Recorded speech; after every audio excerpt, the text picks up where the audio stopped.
cars, electric vehicles to be exact, one of the most promising sectors between the two economic partners. While China presents the largest EV consumer market in the world, Germany presents some of the best minds behind its development. Chinese car manufacturer NIO has been tapping into that know-how with close to 200 employees in Munich. Zhang Hui is the company's vice president for Europe and the vice chair of the Chinese Chamber of Commerce in Germany. He will be one of the many businessmen heading to China for Chancellor Merkel's visit.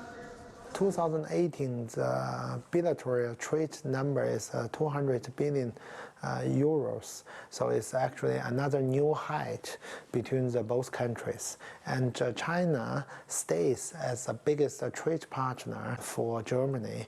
And on the other hand, Germany is the biggest trade partner for China in Europe.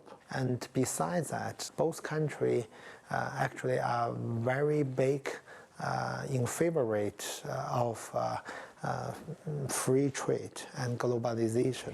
This will be Ms. Merkel's 12th visit to China since she became chancellor back in 2005, proving the importance that she gives their mutually beneficial bilateral relations. And as on previous trips, she is expected to continue the dialogue with Beijing on an EU-China investment treaty, which many are hoping can be achieved by the time Germany takes over the rotating EU presidency in September of next year.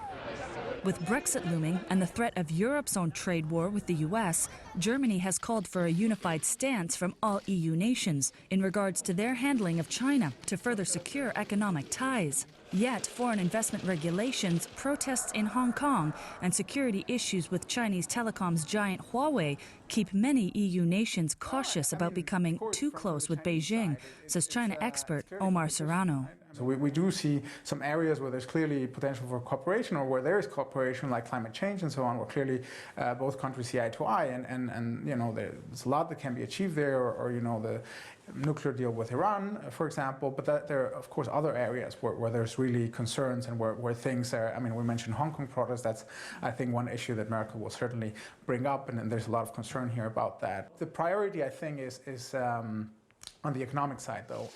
And that's where the strength in their mutually beneficial relationship lies, says Mr. Hui.